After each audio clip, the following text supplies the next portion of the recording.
মানুষ হজ করার জন্য কাবার প্রান্তরে আসে। মক্কার মানুষ বললেন, বিভিন্ন মানুষ বিভিন্ন দেশ থেকে মক্কায় তওয়াফ করার জন্য আসে, হজ করার জন্য আসে। মানুষ যদি জানতে পারে মুহাম্মাদের খবর, তাহলে মানুষ মুহাম্মাদের কাছে যে কালিমা পড়ে মুসলমান হয়ে যাবে। কারণ নবীর কথা এত সুন্দর, নবীর আচার ব্যবহার এত সুন্দর, নবীর কথার মাধুর্য এত সুন্দর। নবী করিম সাল্লাল্লাহু আলাইহি ওয়াসাল্লামের সাথে কেউ যদি কথা বলে, সে মুসলমান না হয়ে আর ফিরে যেতে পারে না। বলেন সুবহানাল্লাহ। নবীজির কথা ছিল সুন্দর, তার কথা এত চমৎকার ছিল, আল্লাহর নবীর কথা শোনা মাত্রই মানুষ জীবন দিয়ে আল্লাহর জন্য প্রস্তুত হয়ে যেত, কালিমা পড়ে মুসলমান হয়ে যেত। কাফের একটা সিদ্ধান্ত করলো, কি করা যায়? সবাই মিলে পরামর্শ করলো যে মুহাম্মদকে যেভাবে হোক আটকানো লাগবে। তো কি করা যায় বলে এক একজন এক এক পরামর্শ দিল।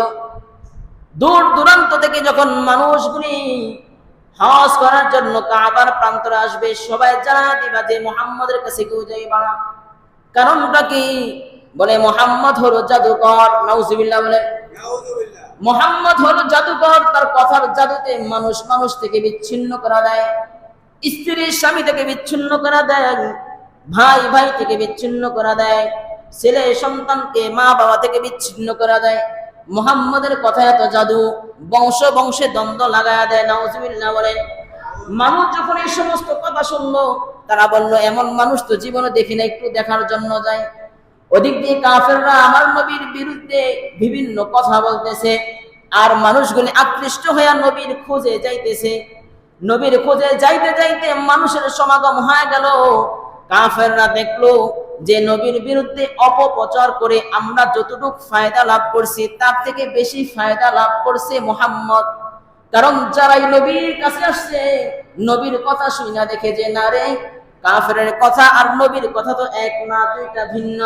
নবী তো ভালো কথা বলে, এমন চমৎকার নবীজি কথা বলে, যে কথার মাধুর্যতার কারণে আল্লাহ পাক রব্বুল আলামিন ঈমানের নূর প্রত্যেকটা মানুষের অন্তরে ঢেলা দেয়। বলেন সুবহানাল্লাহ।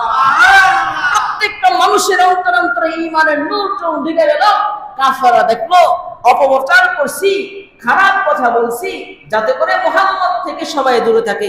এখন দেখি মুহাম্মদের পাগল সবাই হয়ে গেছে। সুবহানাল্লাহ। কত চমৎকার! আল্লাহ নবী সাল্লাল্লাহু আলাইহি ওয়াসাল্লামের ব্যবহার এত সুন্দর ছিল, আচরণ এত সুন্দর ছিল। কারণ দেখবেন, যার ব্যবহার সুন্দর, আচরণ সুন্দর, কথাবার্তা সুন্দর, তার দিকে মানুষ এমনি আকৃষ্ট হয়। কথা বলে ঠিক? আপনি যতই অপপ্রচার করেন, যতই কিছুই বলেন না কেন, কারণ সবাই জানে তার ব্যবহার কেমন, ঠিক কিনা বলেন?